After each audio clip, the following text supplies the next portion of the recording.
Bem-vindos à primeira edição do podcast Cinema Feios, Postos e Maus.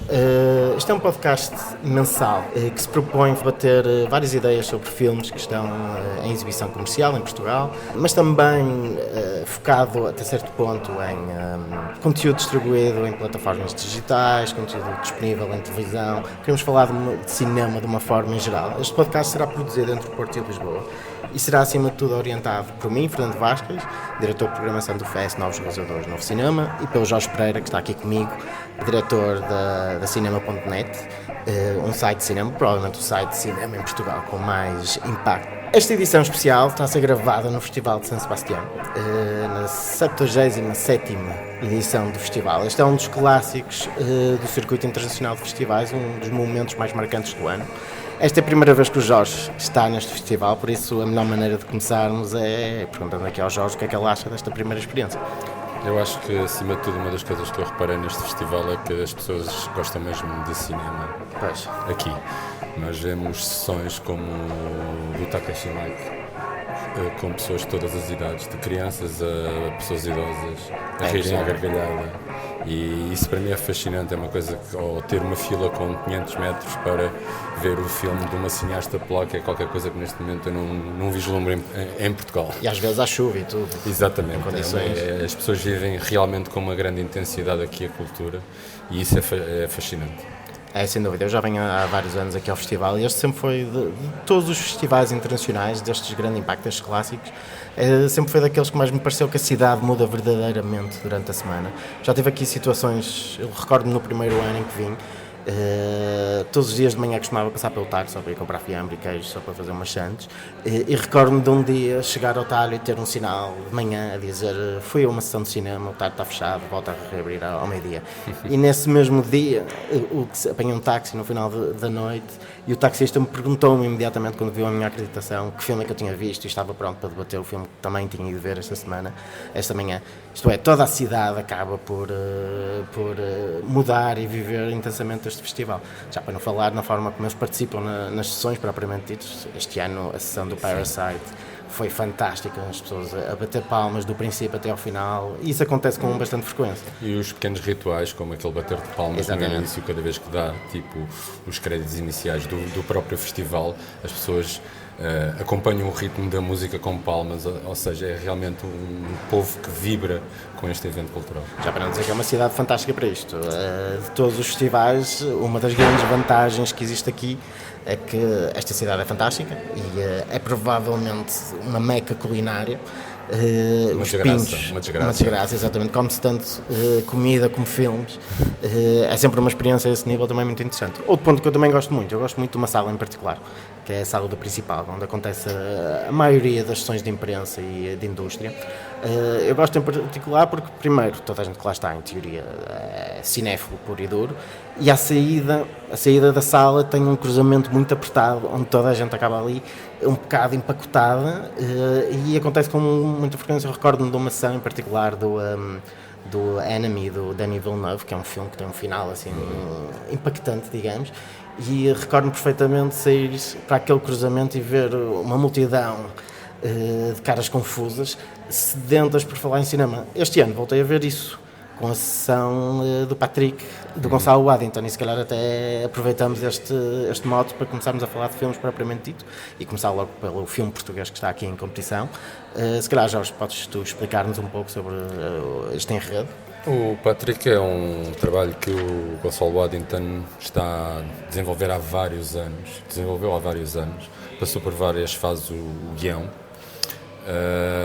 É uma história que ele particularmente tem interesse devido à questão da identidade.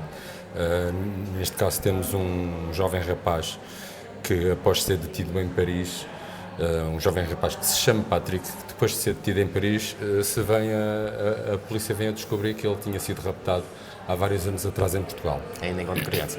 Sim, e o que acontece depois é que voltamos a Portugal, há o reencontro dele com a mãe e há uma grande transformação entre o que ele era, um jovem jogador de futebol numa terrinha, E aquilo que ele se tornou neste momento, que ele depois é detido em Paris, ou seja, há uma grande transformação da sua personalidade, e isso vai afetar tanto a forma como ele vê as coisas, como a da própria mãe, que não reconhece o próprio filho. Exatamente. Que há anos atrás tinha sido raptado. Sim, e o que é que achaste? Eu gostei do filme, eu gostei especialmente por causa dessa questão da identidade. Não é um filme fácil, é um filme que vai provocar alguma discussão.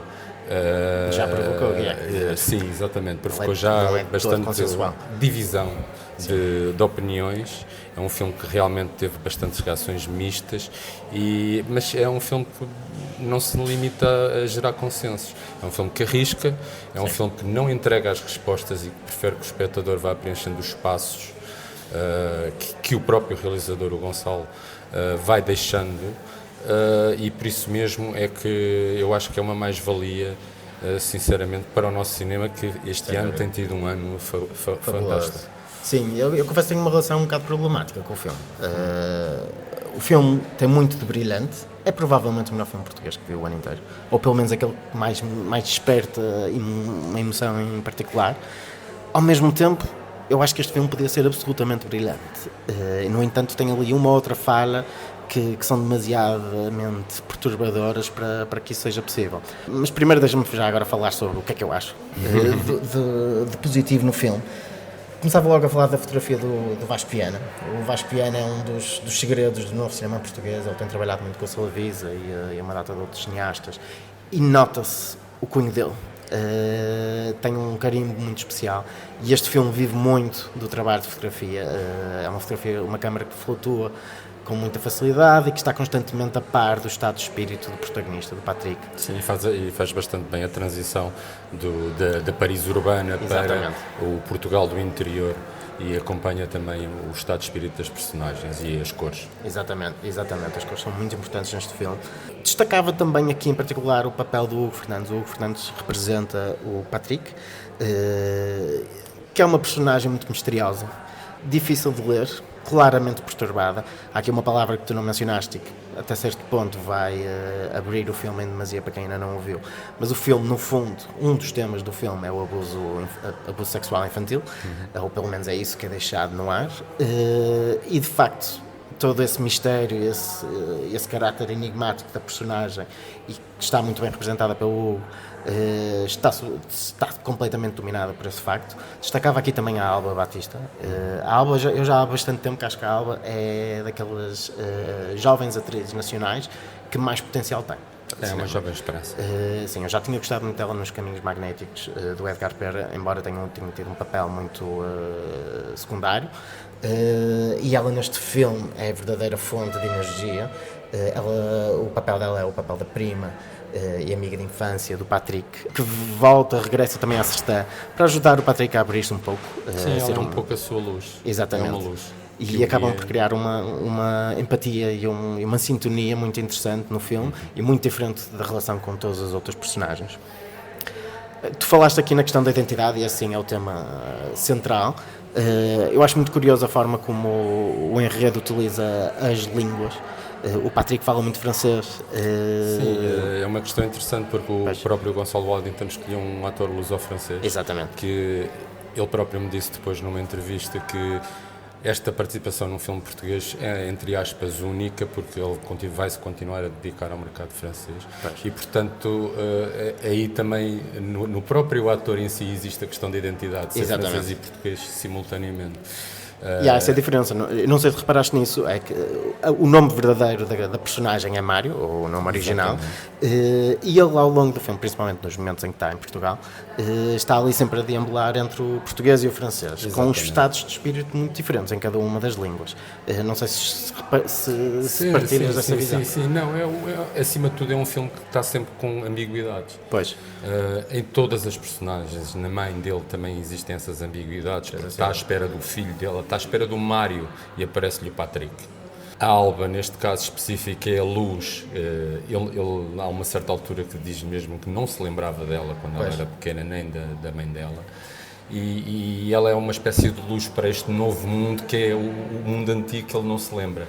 E é um filme repleto de ambiguidades, é um filme que arrisca, e eu acho que isso é muito importante. E é um filme que não se conta apenas pelo texto. Lá está, como dissemos há bocado, a fotografia é fantástica e a própria fotografia conta parte da história, faz a transição entre dois mundos muito bem. Eu acrescentava aqui os pontos negativos. Eu tenho um enorme problema com duas personagens muito importantes neste enredo, que são as personagens dos pais, tanto a mãe como do pai. Acima de tudo, o pai, sinceramente, aparece num demasiadamente curto espaço de tempo. A sua intervenção é quase inexistente. Sinceramente, não percebo a necessidade de introduzir uma personagem daquela forma. Está certo que a ideia subjacente é que ele é um pai ausente e que não tem qualquer capacidade de lidar com esta situação, mas fiquei um pouco desiludido, precisava de um bocadinho mais a esse nível. E a mãe, que está bastante mais presente na história, é uma personagem constantemente acorrentada e limitada pela dor interior, e mesmo num momento do filme, num momento de explosão, nunca chega de facto a sair dessa lógica muito fechada. Eu percebo que há razões para isso acontecer, mas esse no fundo acaba por ser o meu grande problema com o filme, é que está constantemente a ameaçar que vai explodir, e embora no final haja uma certa catarse, ela é também muito limitada, o que não me parece que se associa muito bem ao poder da história. Eu acho que isso está um pouco ligado àquilo que eu estava a referir há bocado. O Gonçalo não quis dar respostas imediatas e quis deixar as coisas fluírem e nós próprios íamos interpretando. No caso do pai, é um dos casos conhecidos que, normalmente, quando existe, por exemplo, a morte de um filho, um casal raramente sobrevive em termos de matrimónio, supera isso. A mesma coisa se passa com quando existem raptos e colocam uma pressão tal no casal que, a certo ponto, os pais querem seguir em frente com a vida porque não há respostas onde é que estão os filhos, onde é que está isso, e então há uma quebra no casal. Uma das pessoas continua à espera do filho e o outro pensa que já não o vai ter, e então, para não ficar preso na dúvida, decide seguir em frente. E por isso mesmo é que eu acho que o Gonçalo, isto agora é uma especulação, que o Gonçalo optou por colocar o pai simplesmente como uma figura quase de adereço que cai ali de paraquedas, mas para simplesmente explicar que o próprio casal não conseguiu superar, como casal, o desaparecimento do filho. No caso da mãe, lá está mais uma ambiguidade, ela está em permanente dúvida, ela está a conhecer o Patrick pela primeira vez, porque a última imagem que tinha era do Mário, e a pessoa que está ali à frente basicamente não é o filho que ela conhece. Exatamente. E por isso mesmo é que há essa dúvida, até o momento que ela vai reprimindo, até o momento em que, lá está, explode daquela forma e diz toda a verdade, que vai condicionar totalmente o rumo do filme. Exatamente. Seja como for, independentemente destes problemas que eu pessoalmente tenho com o filme, repito, é provavelmente a melhor obra do ano, num ano excepcionalmente bom. É um filme que já tem, ou que tem como objetivo estrear em Portugal já no primeiro trimestre do ano.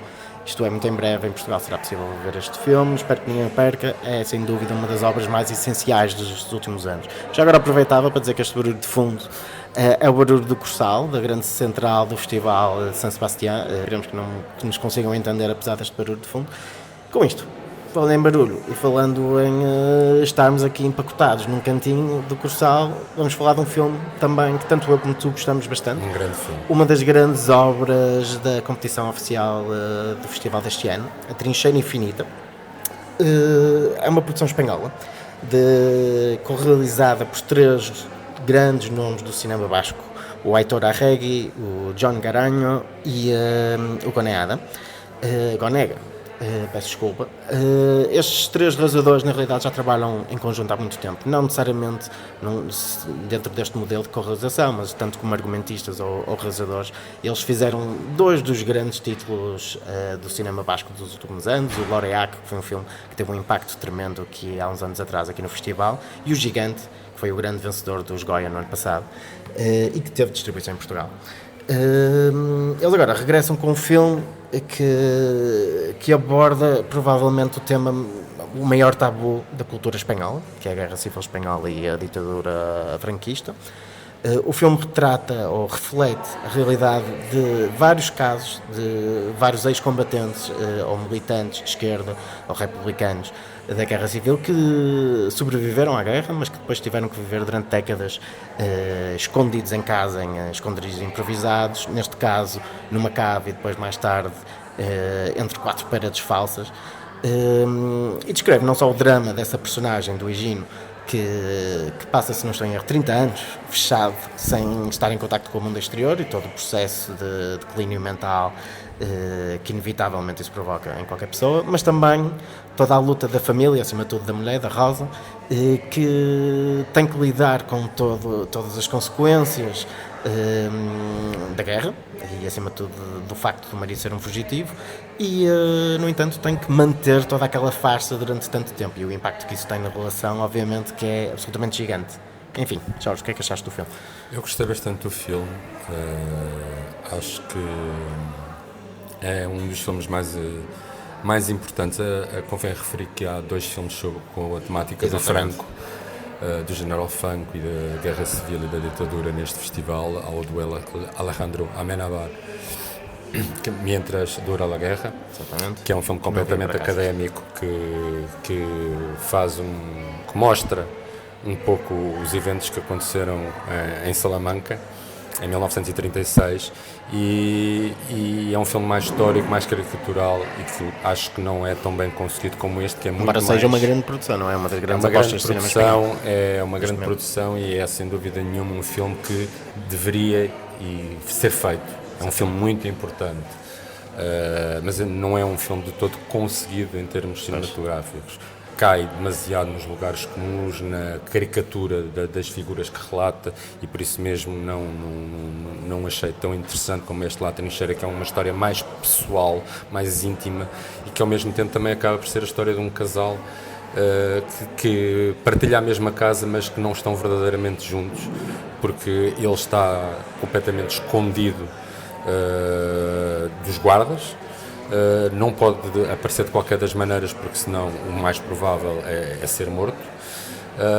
E é um filme importante no sentido que, como ocorre praticamente todo, sempre no mesmo espaço, num espaço muito, muito pequeno, ganha contornos de thriller e de códigos quase do cinema de terror que nós vemos, de estarmos sempre na ânsia se ele vai ser descoberto ou não.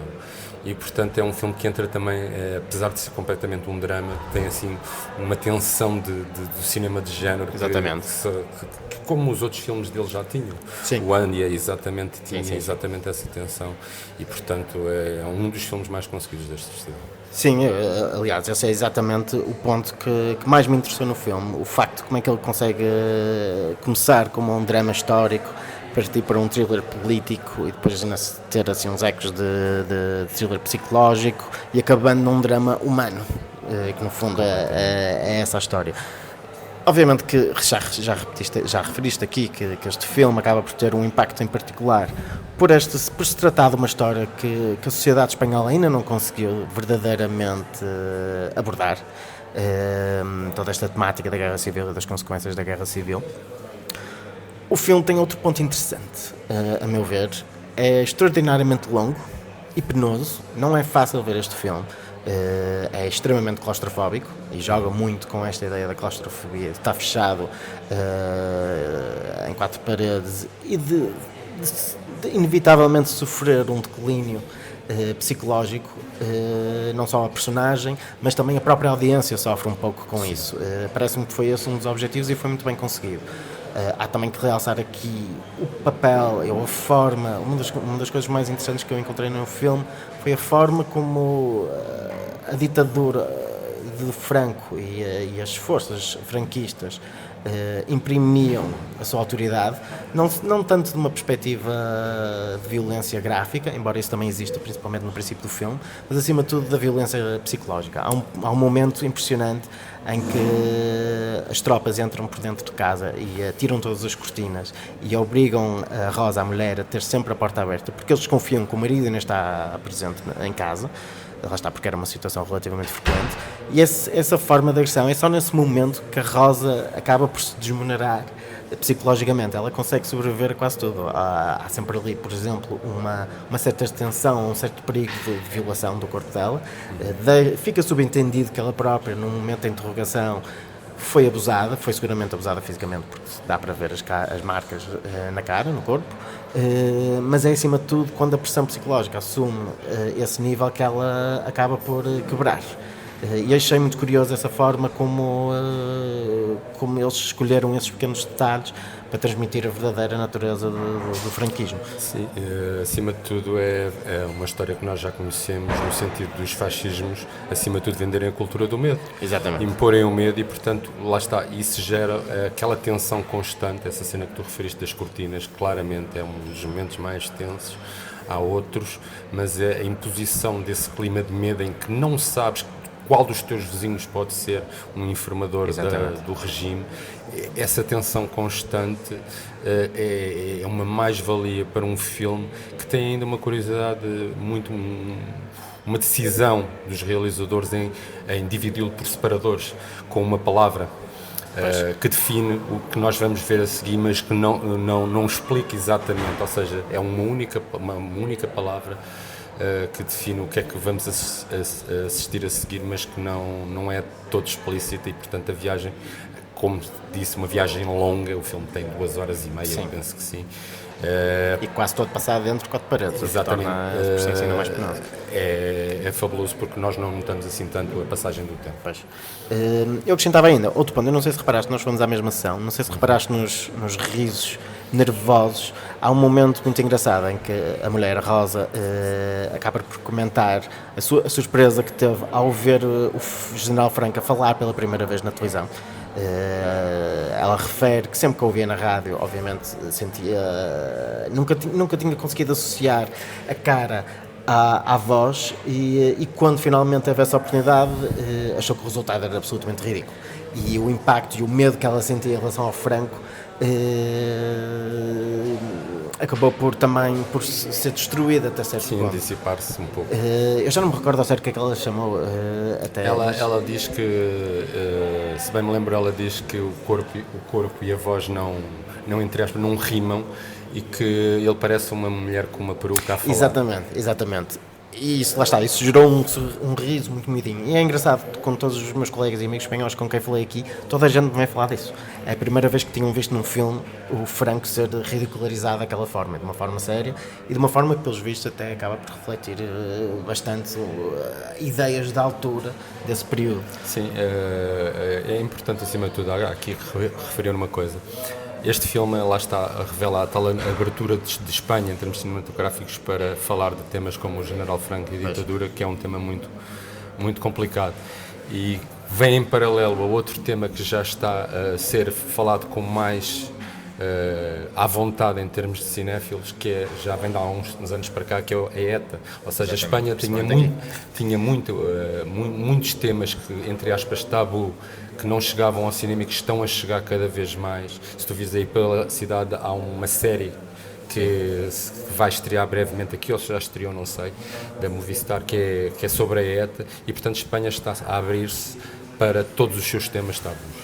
É impressionante como em Portugal nós até conseguimos lidar com isto de uma maneira muito mas mais também é diferente, fácil. nós não E as histórias foram diferentes. Sim, houve uma revolução em Portugal, enquanto que aqui houve uma transição. Exato. Por isso esse caso é sempre inevitavelmente diferente. Enfim, esta é a Trincheira Infinita. Não temos qualquer indicação se o filme vai ser distribuído em Portugal ou não. Haverá seguramente maneiras de o ver mais tarde, pelo menos em alguma plataforma digital. É um filme que recomendamos, sem dúvida. Agora, passamos aqui para outro filme que é o exato oposto. O Zeroville, do James Franco.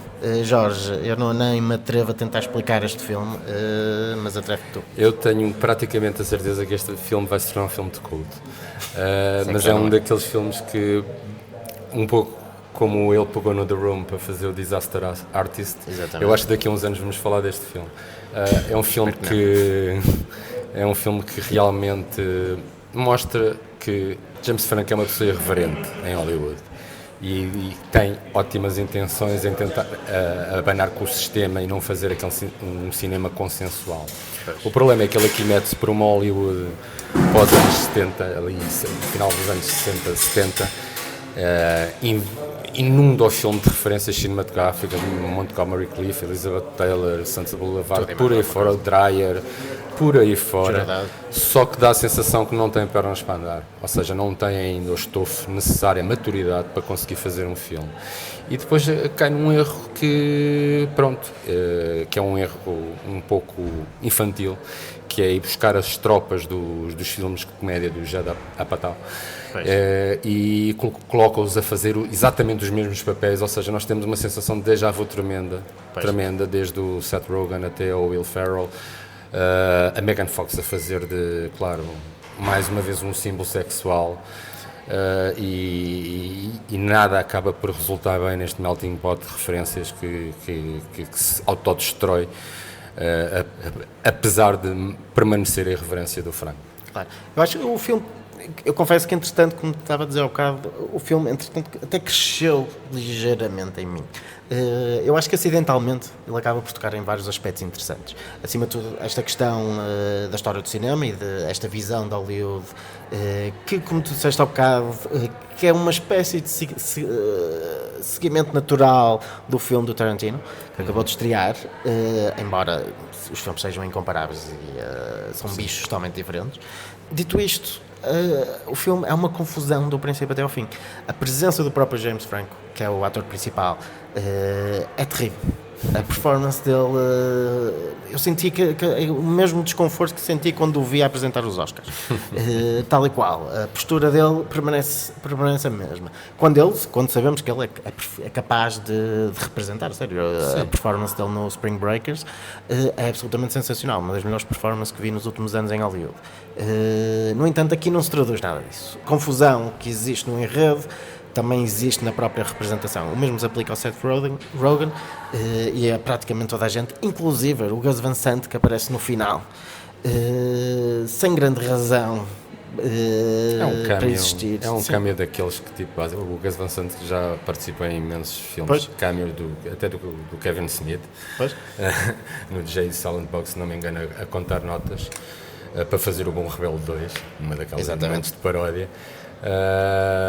Esqueceste de falar do Will Ferrell, a fazer de um produtor completamente Will Ferrell, a fazer de Will Ferrell. Há aqui uma coisa muito importante, este filme já tem 5 anos, houve um grande problema com a distribuição do filme por causa de aquelas histórias de falência de produtoras e não sei o que mais, e só agora é que ele chegou. Por isso mesmo, e curiosamente ele estava inicialmente a concurso à Concha de Ouro, e como estreou uns dias antes na Rússia, não sabemos se acidentalmente, se depois de ser, pois a questão é essa. Se foram lidas as críticas que vieram de Toronto, se o filme entretanto acidentalmente estreou na Rússia para não estar aqui em competição. Há especulação sobre isso, mas não temos bem a certeza. Sim, é que de facto isso é um elemento importante. Ou isto trata-se de um caso de tal maneira desastroso que até a este nível houve este erro tremendo, ou eu começo a suspeitar que isto é tudo uma brincadeira. Isto faz-me lembrar um bocadinho o I'm Still Here do Joaquin Phoenix e do Casey Affleck. Sabe muito este tipo de experiência, e na realidade sabemos que o James Franco anda muito pelos mesmos meios e joga muito com as mesmas armas, por isso não seria assim tão surpreendente que isto fosse uma piada. Aliás, no final do filme, não sei se te lembras, nós próprios já nos tínhamos levantado e já vimos esta parte em pé. Há ali uma data de sketches, digamos, quase ridículos, em que o James Franco aparece num frame do Easy Rider, por exemplo, e de uma data de outros filmes. Tudo aquilo é ridículo. É tão ridículo que se fosse uma comédia até era capaz de funcionar. Ou se fosse assumidamente uma comédia. Se calhar, na realidade, até é suposto ser uma comédia e nós ainda não o percebemos. Dito isto, não somos os únicos aqui em São Sebastião a pensar da mesma maneira. Eu acho que temos que falar deste filme daqui a 5, 6 anos. Pois, mas eu tenho medo disso. Eu tenho medo que se torne um filme de culto, que tu estavas a dizer. Porque eu acho que sim, eu acho que o James Franco é uma figura que se vai tornar uma figura de culto. Eu acho que o James Franco tem essa capacidade, porque basicamente ele faz uma coisa que em Hollywood é raro fazer, ele arrisca. Sim. E, portanto, E ele faz tudo, é verdade. e, portanto, Escreve. e quando acerta mesmo em cheio. Pois. E, portanto, eu acho que ele vai se tornar uma figura de culto e este filme vai eventualmente ser arrastado para esse culto. Vai ter que passar algum tempo. Vamos então passar para outro filme, porque acho que já não há muito mais a acrescentar em relação ao Zeroville. Outro filme que nos chamou a atenção foi o Pacificado, que é a obra brasileira na competição principal. Brasileira, embora seja realizada por um autor americano, o Paxton Winters, que chega aqui com a sua primeira longa-metragem. O Paxton Winters é um fotógrafo que passou uma temporada no Brasil a ouvir histórias infelizmente banais ou comuns da vida nas favelas do Rio de Janeiro, e tenta agora reproduzi-las aqui num filme que retrata, que tem como protagonista, dois protagonistas acima de tudo, Tati, uma rapariga, uma adolescente, filha de um ex-líder de um gangue criminoso que dominava por completo essa favela, a favela O Morro dos Prazeres. Já que depois de vários anos na prisão regressa para tentar ter uma vida normal, abandonar por completo o mundo do crime, embora muitos membros ou muito da população do Morro ainda o veja como o líder e procure o seu apoio e a sua ajuda para resolver os problemas mais banais e mais básicos do dia-a-dia. No entanto, alguém já tomou conta do gangue e alguém já tomou conta do Morro de uma maneira muito mais agressiva, muito menos diplomática do que já que a fazia. E no fundo o filme acaba por ser o clichê que já conhecemos de um ex-criminoso que depois de passar uma data de anos na prisão tenta ter uma vida normal, mas o mundo do crime obviamente que continua a apelar e a necessitar da sua participação ativa. Mas tu gostaste bastante do filme, se bem me recordo. Eu gostei do filme, não gostei assim muito, mas gostei bastante acima de tudo porque é um filme que se foca mais nas pessoas do que nas armas. Sim. Nós estamos sempre habituados àqueles filmes da favela, o chamado até cinema favela, sim, em que o crime organizado domina toda a história. E neste caso específico, o centro são duas pessoas que uma delas não quer nada já a ver crime organizado, está a tentar ter uma nova vida. E a outra é, neste caso, a sua filha, que não conhece o pai, e porque ele esteve tido 14 anos e é a primeira vez que o vê, e que vai aos poucos tentando conhecer um pouco o pai e conhecer a sua história. Gostei bastante também do facto de... Existe uma suavidade no Paxton a filmar as cenas, lá está. Sim. Ele mesmo há uma sequência, especialmente no fim, que poderia ser utilizada toda a pirotecnia do mundo para criar ali um espetáculo de fogo de artifício armado, mas não, ele prefere uma subtileza, um silêncio para encerrar este tema que gostei bastante.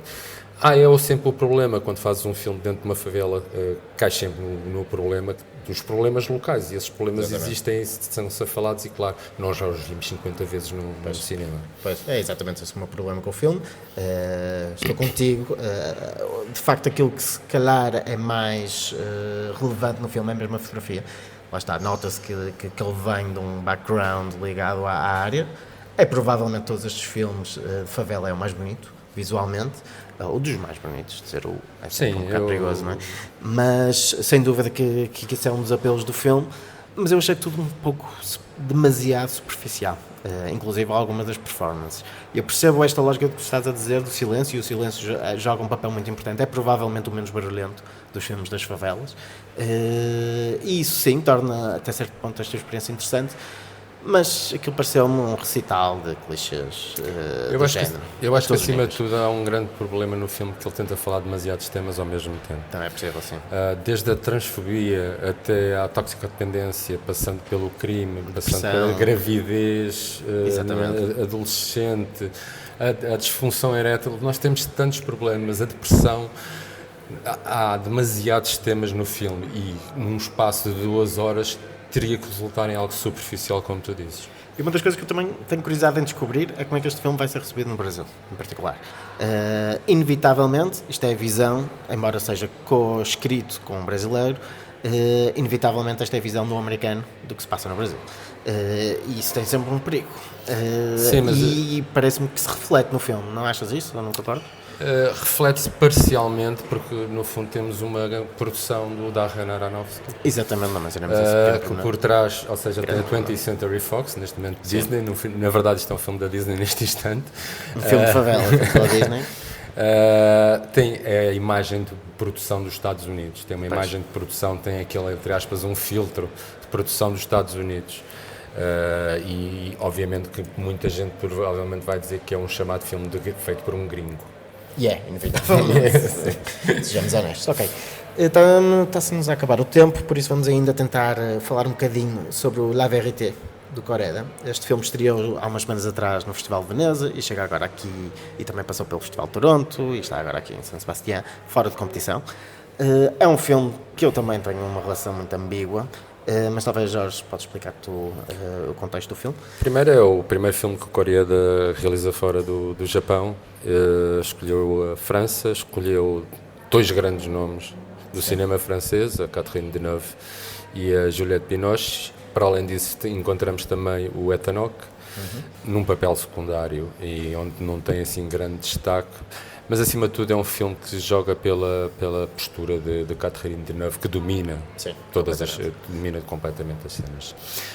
É um filme sobre uma atriz famosa em França que escreve um livro, uma biografia, na qual escreve coisas ou omite situações que vão deixar todos à sua volta perplexos. Paralelamente a isto, está a ser feito um filme sobre ela e portanto vai criar ali uma série de atritos com a atriz que está a desempenhar o seu papel e com toda a produção e com toda a gente à sua volta. Já estava que a Juliette Binoche faz de filha da Catherine Deneuve, com quem sempre teve uma relação atribulada e que neste momento de catarse também da mãe acaba por finalmente conseguir desempenhar um papel de apoio e de finalmente conseguir resolver alguns dos conflitos e dos dramas que se prolongavam ao longo da vida. Eu tenho vários problemas com este filme. O primeiro é o facto de claramente não ser um filme que segue a linha da carreira do Irakoze Coreda. Eu gosto muito de Coreda. O Coreda, obviamente, no ano passado atingiu um nível que ia ser sempre complicado de continuar. Ele, com a vitória da Palma de Ouro e com os Shoplifters, é sempre um momento estranho para qualquer autor decidir o que fazer a partir daí. É natural que ele queira experimentar e que queira fazer algo de verdadeiramente diferente. O problema é que ele tem uma técnica clara, tem um processo que sempre funcionou. Eu acho muito curioso como ele, em toda a sua carreira, fez sempre questão em desenvolver as suas histórias com a maior lentidão possível, com o tempo, dar tempo para as pessoas refletirem, para a audiência refletir, para as personagens refletirem e crescerem. Ele próprio edita todos os seus filmes e consegue imprimir essa velocidade ou essa aceleração propositadamente e com todo o controle por parte do autor. Ele aqui faz exatamente o contrário. Constrói um filme em que os diálogos são incrivelmente frenéticos, resposta contra resposta. É um filme com mais humor do que é costume, também aquele humor direto. Também é verdade. Eu não sei até que ponto isso não vem mais da intervenção do cast, da Catherine Deneuve, acima de tudo, que domina por completo este filme, como tu me disseste, do que do próprio Coreda. A sensação que me dá é que o Coreda perdeu completamente o controle a todos os níveis. E felizmente acabou por se safar, porque lá está ali presente uma Catherine Deneuve no auge, continuando ainda no auge, digamos, se calhar até apresentando-se aqui de uma maneira ainda mais interessante do que a tínhamos visto. Sim, completamente desbocada. Exatamente. Diz o que quer, o que pensa, e quando tem que dizer alguma coisa e querem que ela diga, ela não diz. Exatamente. Portanto, ela está sempre fora daquilo que as pessoas esperam dela. Mas é, acima de tudo, uma pessoa que está a refletir um pouco também sobre a sua própria idade. Exatamente.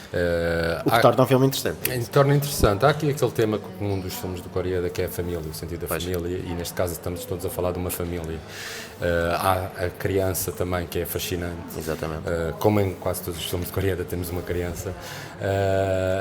A questão é aqui, e concordo completamente contigo, eu acho que tipo, os temas do Coreda estão lá, só que a certo momento não está o processo. O elenco tomou conta das operações. O que é uma pena, obviamente, ver uma das vozes mais importantes do cinema contemporâneo perder completamente o controle no momento mais alto da sua carreira é sempre uma situação um bocado estranha, e eu pessoalmente espero que ele regresse muito rapidamente ao Japão. Eu acho que e que volte às suas origens, porque ele parece-me que se sente muito mais confortável ali do que pelo menos em França. Eu acho que às vezes também é preciso cair um bocado para voltar outra vez a subir, porque ele chegou a um ponto em que já estava tão alto que depois a pressão sobre ele também aumentou também exponencialmente, e por isso mesmo se calhar é bom ter um desaire para o próximo se levantar. A verdade é que a reação ao filme tem sido muito polarizada. Há muita gente que francamente não gostou do filme e que o destruiu, já, mesmo durante a estreia em Veneza. No entanto, há muitos defensores. Há muita gente que apreciou este filme amplamente, digamos. Por isso, fiquem abertos. O filme muito provavelmente vai ter distribuição em Portugal. Vai ter a distribuição pela nós. Mas ainda não temos data, não é? Não, acho que ainda não. Okay. Passemos então agora à fase final. Há depois uma data de filmes que nós não vimos em conjunto e que gostaríamos de salientar. Vamos saltando aqui um a um para tornar isto um bocadinho mais interessante. Eu começava logo por falar por outro filme da competição, outra produção espanhola, chamada Hija de un Ladrón. É uma primeira longa-metragem de uma realizadora chamada Belén Funes. É um drama social sobre uma jovem rapariga, filha também de um criminoso que saiu recentemente da prisão. A mãe é uma figura ausente e ela, pronto, é uma mãe adolescente que tenta sobreviver sozinha num mundo muito complicado, sempre preocupada com o facto, ou sempre dominada pela problemática de não ter uma família e não ter um porto de abrigo. Tenta reativar a sua relação com o pai, mas isso torna-se muito complicado porque o pai é uma personagem, digamos, muito cruel e também muito dominada pelos seus próprios medos e os seus próprios demónios. O filme é interessante de vários pontos. O principal é o facto de a atriz que representa esta personagem principal é filha do ator que representa o pai. E o ator não é um ator qualquer, é o Eduardo Fernández, é provavelmente o melhor ator espanhol, é um ator conhecido em Espanha por dominar por completo todo o cast com quem trabalha, e neste caso, possivelmente por estar a contracenar com a sua filha, nota-se claramente que ele deixou-a crescer e deixou-a dominar o filme. E ela fala com muita mestria. Isto é uma das primeiras grandes produções que ela faz, como protagonista, e é um filme cativante e eu confesso que está muito bem construído, embora esta, mais uma vez, seja uma história que nós conhecemos de trás para a frente, já vimos isto N vezes, e não traz necessariamente nada de novo para o género. Mas é um filme muito, muito bem conseguido, muito eficiente e que aconselho. Não sei, também duvido que chegue a ter distribuição em Portugal, por ser uma produção um bocadinho mais discreta, mas se tiverem a oportunidade é um filme que aconselho, seguramente. Já agora queres passar para a tua primeira recomendação? Sim, eu posso passar para a minha. Vou começar vou voltar ao Japão, pelo um nome mais clássico, entre aspas, o Takashi Miike, que apresentou aqui o First Love.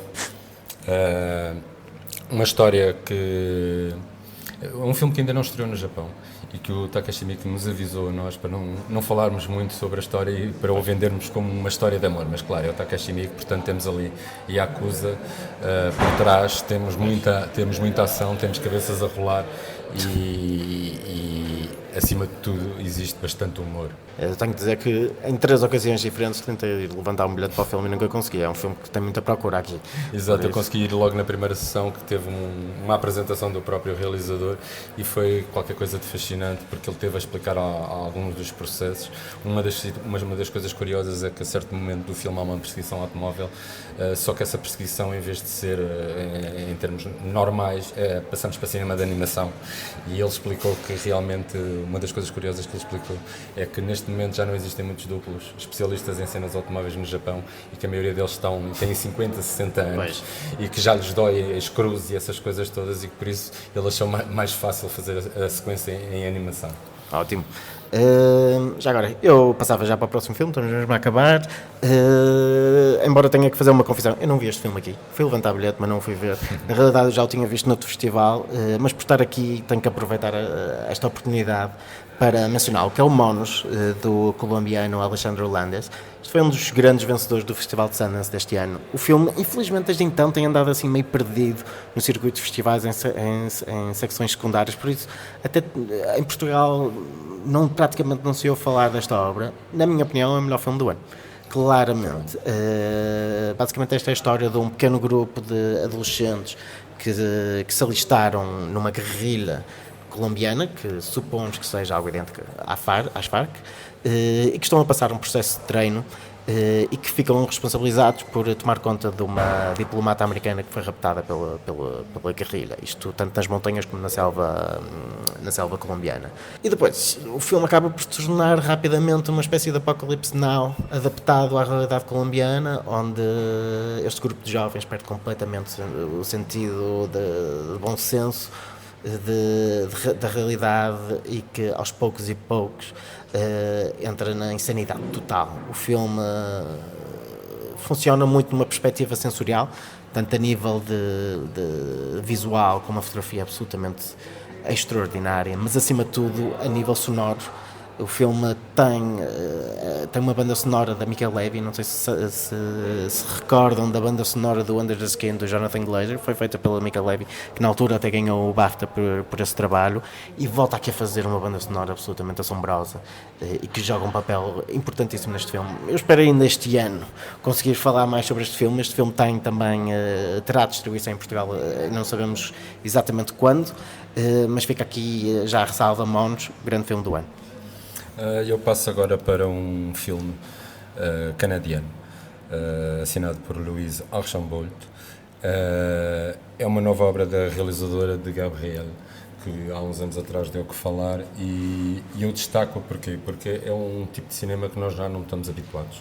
É uma história de idosos, ermitas, que vivem completamente isolados do mundo e que são sobreviventes de um grande incêndio que houve no Canadá, e que de repente são invadidos por uma fotógrafa que vai mexer um pouco com a vida deles. É um filme muito, muito, muito interessante porque toca em temas como a velhice, mas de uma forma que não é habitual. Toca no desejo sexual durante